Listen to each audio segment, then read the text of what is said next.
brainstorming and sharing ideas is the funnest part of the creative process, we decided to skip the boring part of actually making stuff and just do the fun part. I'm your host, Tom Walma. Kevin Kelling. Justin Chupp. Ken Carlson. And this is Creativity Wasted. We're all waiting for the end of the world, right? I mean, that's going to be a lot of fun. Probably after the IU game next week. We want to see what happens there first, you know. But aside from that, my feeling is for survivalists out there, the options of things that you want to have when things go wrong, it's usually pretty dull stuff. Like, they'll have like their bomb shelter filled with freeze-dried this and powdered that and sort of thing. I think what they need to do is start constructing food and clothing items that are dual use at all times for the survivalist at the end of the world, okay? At all times. So take you have a bagel, okay?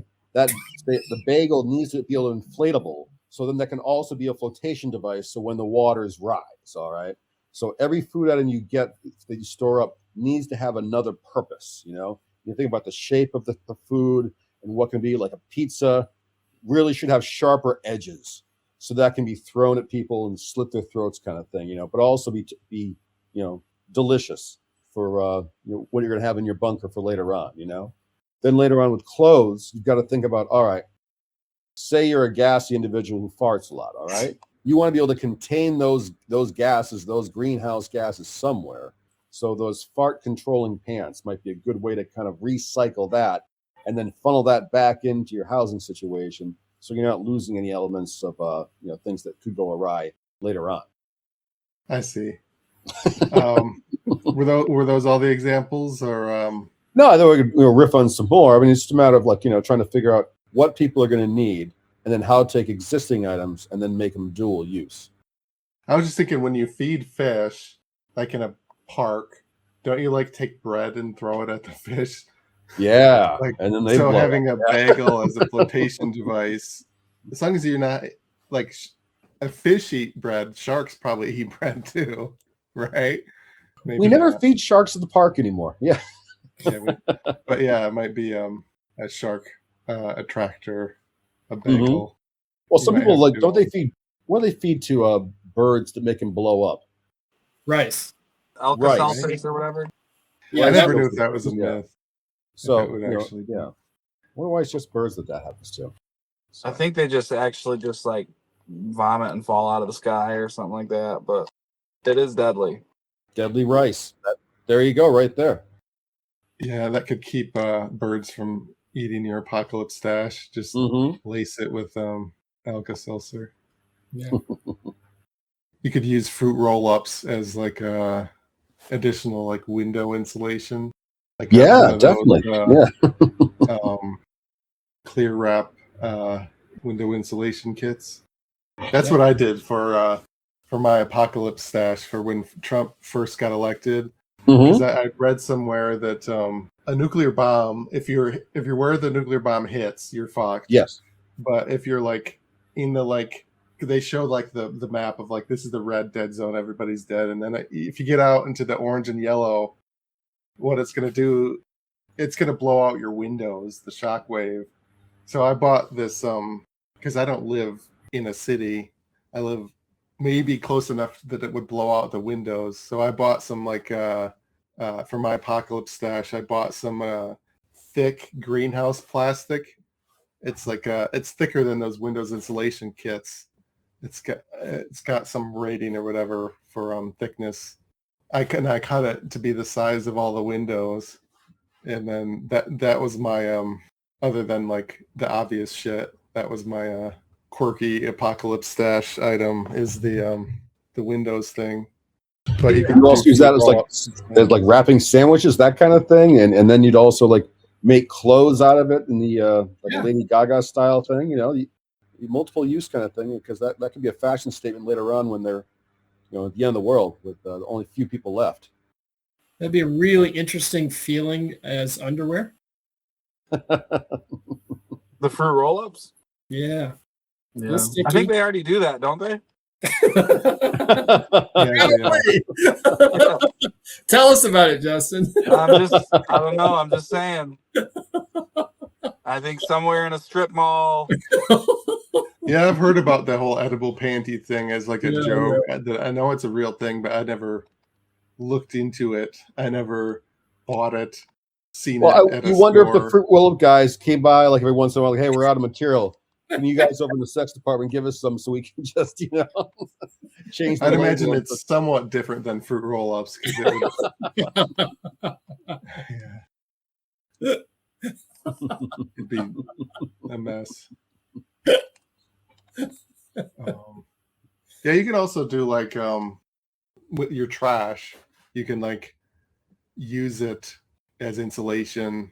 Like you take out like the disposable food from the trash, and so you have like a trash bag full of like used toilet paper. You can Ooh, shove it yeah. against the wall for like insulation, stuff like that. So it doesn't have to necessarily be food. That has the dual use. Isn't that how birds make some birds make their nests? Like, trying to keep this straw together. I'm going to use some poop right there. So you're kind of using that instinct. Okay. Yeah, like I always thought it was.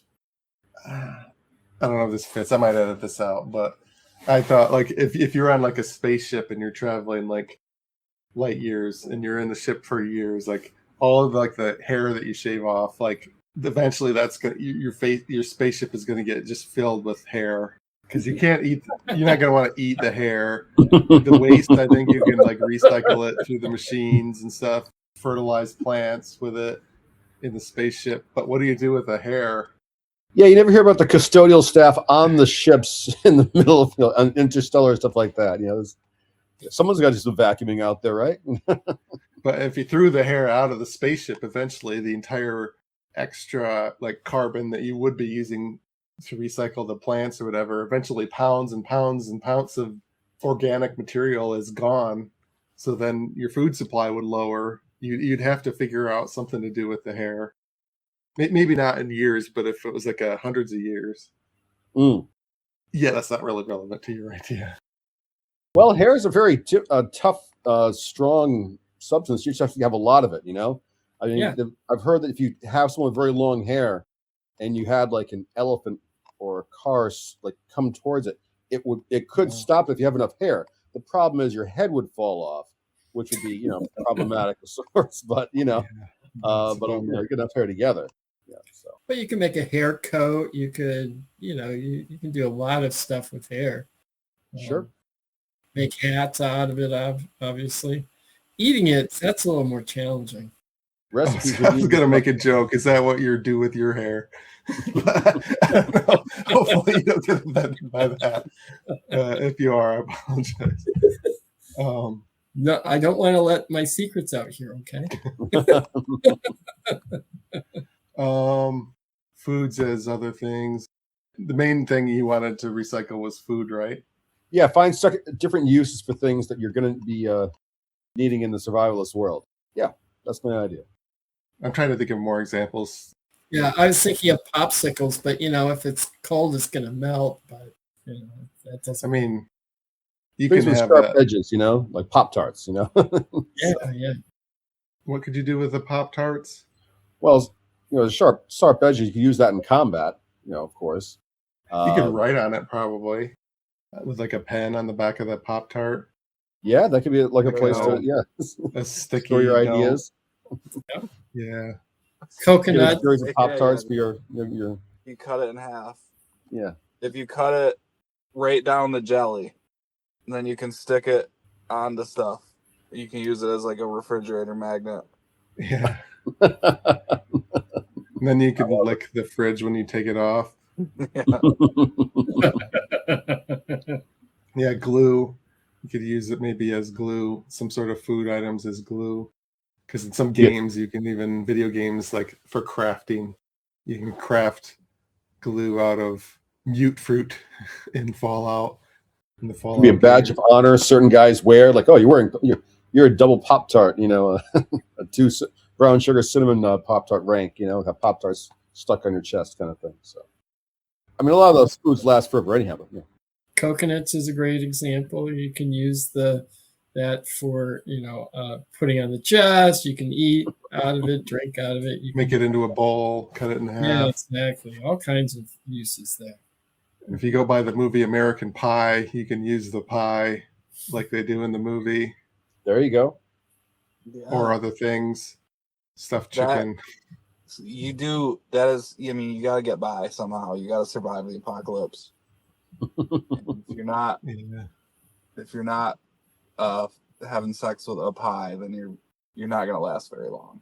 I think that's pretty much up there. And I watched some survival videos on YouTube, and that's like the first thing they usually do.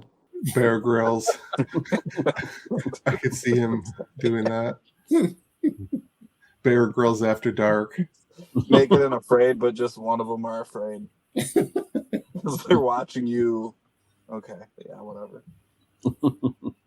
Yeah, I don't know, like sunblock maybe, coconut oil as sunblock if you're going outside. It'd be good for your skin, somehow if you can make coconut oil out of it, that's good for your skin. If it tastes good, yeah, sure. Do some shots of it later, yeah. Yeah, I like that. Mm-hmm.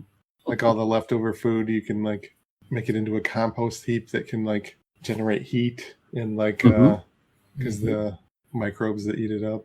Maybe you could even get rid of the hair that way. In the Yeah. compost Back to heap. the hair, yeah. I have a feeling that it wouldn't dissolve the hair. You'd still have that stupid hair. There's nothing you can do with the hair. Okay. Any shows or podcasts or social medias or anything you guys want to promote? We have a show at the Bold Cigar Bar. We've got a show on January 15th, January 29th. I'm producing and hosting a showcase at Fort Wayne Comedy Club February 7th. Should be a lot of fun. Week before Valentine's Day. Good time for comedy. Every Sunday at Mulligan's in Grand Rapids, we do Spicy, the open mic. I also host a monthly showcase at the Peaks Event Center in Big Rapids. There'll be more cool. stuff to come.